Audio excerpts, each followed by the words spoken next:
ইয়া ফাত্তাহু 21 বার পাঠ করলে কি হয়? আমি আবার বলছি, ইয়া ফাত্তাহু 21 বার পাঠ করলে কি হয়? খুবই দামি এবং গুরুত্বপূর্ণ আমলটি। আমলটি আপনি শিখে রাখুন, আপনার কাজে লাগবে। আমলটি কখন কিভাবে করবেন, কোন নিয়মে করবেন, আমলটি করে কিভাবে আপনি উপকৃত হবেন আমি বলে দিচ্ছি। বিস্তারিত জানার জন্য, আমলটি শিখে রাখার জন্য ভিডিওটি না টেনে, না কেটে ধৈর্য এবং মনোযোগ সহকারে শেষ পর্যন্ত আপনি দেখতে থাকুন। তাহলে সঠিক নিয়মে আপনি আমলটি করতে পারবেন। প্রিয় ভাই বোন, আমলটি করতে আপনার টাকা পয়সা খরচ করতে হবে। আর আমলটি করে যখন আপনি ফলাফল পাবেন, নিজ চোখে ফলাফল দেখে আপনি আনন্দে আত্মহারা হয়ে যাবেন। আপনার চেয়ে আনন্দের আর কেউ থাকবে না। প্রিয় ভাই বোনেরা, তাই চলুন কিভাবে আমলটি করতে হয় জেনে নেওয়া যাক। শুরুতেই বলবো কিভাবে আমলটি করতে হবে, তারপর বলবো আমলটি করে কিভাবে উপকৃত হবে।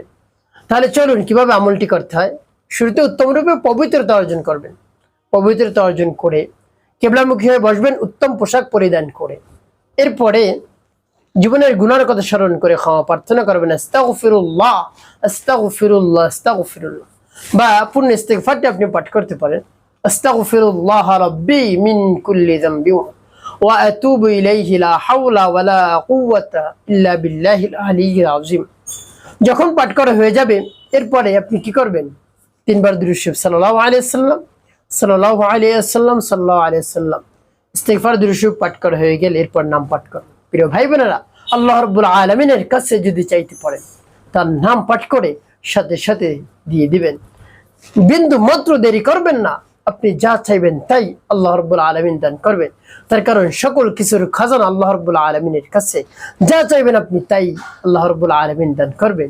এরপরে সেই নামটি পাঠ করবেন। নামটি পাঠ করে পরবর্তী কি কি করবেন, কোন উদ্দেশ্যের জন্য পাঠ করতেছেন বলে দিচ্ছি। আগে নামটি বলে নেই। ইয়া ফাত্তাহু ইয়া আল্লাহ,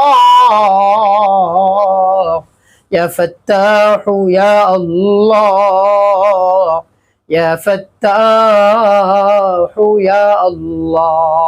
যখন পাঠ করা হয়ে যাবে, এরপর একটি ফু দেবেন। তারপর আপনি আবারও পাঠ করবেন, ইয়া ফাত্তাহু ইয়া আল্লাহ,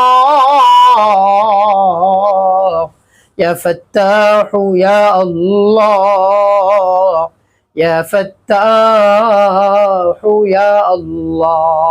পাঠ করা শেষ। তারপর আপনি মনে দরদ নিয়ে আবার পাঠ করবেন। পাঠ করেন, ইয়া ফাত্তাহু ইয়া আল্লাহ, ইয়া ফাত্তাহু ইয়া আল্লাহ, ইয়া ফাত্তাহু ইয়া আল্লাহ।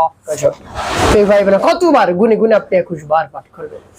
এরপরে পাঠ করবেন, ইয়া যাল জালালি ওয়াল ইকরাম, ইয়া যাল জালালি ওয়াল ইকরাম, ইয়া যাল জালালি ওয়াল ইকরাম। পাঠ করবেন 3 বার। এরপরে নবীজি সাল্লাল্লাহু আলাইহি ওয়াসাল্লামের মুহাব্বত নিয়ে, ভালোবাসা নিয়ে 3 বার দুরূদ ইব্রাহিম পাঠ করুন। আল্লাহুম্মা সাল্লি আলা মুহাম্মাদ ওয়া আলা আলি মুহাম্মাদ কামা সাল্লাইতা আলা ইব্রাহিম ওয়া আলা আলি ইব্রাহিম ইন্নাকা হামিদুম মাজিদ। আল্লাহুম্মা বারিক আলা মুহাম্মাদ ওয়া আলা আলি মুহাম্মাদ কামা বারাকতা আলা ইব্রাহিম ওয়া আলা আলি ইব্রাহিম ইন্নাকা হামিদুম মাজিদ। আল্লাহুম্মা সাল্লি আলা মুহাম্মাদ ওয়া আলা আলি মুহাম্মাদ কামা সাল্লাইতা আলা ইব্রাহিম وعلى آل إبراهيم إنك حميد مجيد. اللهم بارك على محمد وعلى آل محمد كما باركت على إبراهيم وعلى آل إبراهيم إنك حميد مجيد. اللهم صل على محمد وعلى آل محمد كما صليت على إبراهيم وعلى آل إبراهيم إنك حميد مجيد. اللهم بارك على محمد وعلى آل محمد كما باركت على إبراهيم وعلى آل إبراهيم إنك حميد مجيد. اللهم صل على محمد وعلى آل محمد كما صليت على إبراهيم وعلى آل إبراهيم إنك حميد مجيد. اللهم بارك على محمد وعلى آل محمد كما باركت على إبراهيم وعلى آل إبراهيم إنك حميد مجيد. এভাবে যখন পাঠ করা হয়ে যাবে দুটি ফুদের, প্রিয় ভাই বোনেরা, কোন উদ্দেশ্যের জন্য আপনি আমল করবেন? আপনার যদি বিবাহ শাদী না হয়, দেখা যায় বয়স পেরিয়ে গিয়েছে, আপনাকে দেখতে এসে মানুষ পছন্দ করে আবার করে না, বা বিবাহ শাদী হবে হবে একেবারে সময় ঘনিয়ে আসছে বা ডেট পড়ে গিয়েছে, তারপরেও ডেট শেষ হয়ে যায়, বিবাহ ভেঙে যায়, কোনোভাবেই বিবাহ শাদী হচ্ছে না। আপনি দীর্ঘদিন যাবৎ এভাবে করতেছেন, এভাবে হচ্ছে আপনার সাথে, আপনি পেরেশানির মধ্যে পড়ে গিয়েছেন। সমাজের মানুষগুলো খারাপ মন্তব্য করে, আপনি সেটা শুনে আরো বেশি অস্থির হয়ে পড়ে যে আমার কি কোনোদিন বিবাহ শাদী হবে না। আপনি ভেবে পেরেশানির মধ্যে পড়ে গিয়েছেন, আর পেরেশানিগ্রস্ত আপনার হাতে হবে না।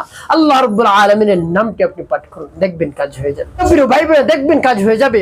উত্তম জীবন সঙ্গিনী আল্লাহ রাব্বুল আলামিন ব্যবস্থা করে দিবেন। সংসার জীবনকে আল্লাহ রাব্বুল আলামিন সুখময় শান্তিপূর্ণ করবেন। প্রিয় ভাই বোনের, একটি কাজ আপনাকে করতে হবে, 5 ওয়াক্ত নামাজ আদায় করতে হবে, মানুষের কল্যাণে খেদমতে কাজ করবেন। অবশ্যই আপনার জীবন সুখময় হবে, শান্তিপূর্ণ হবে ইনশাআল্লাহ।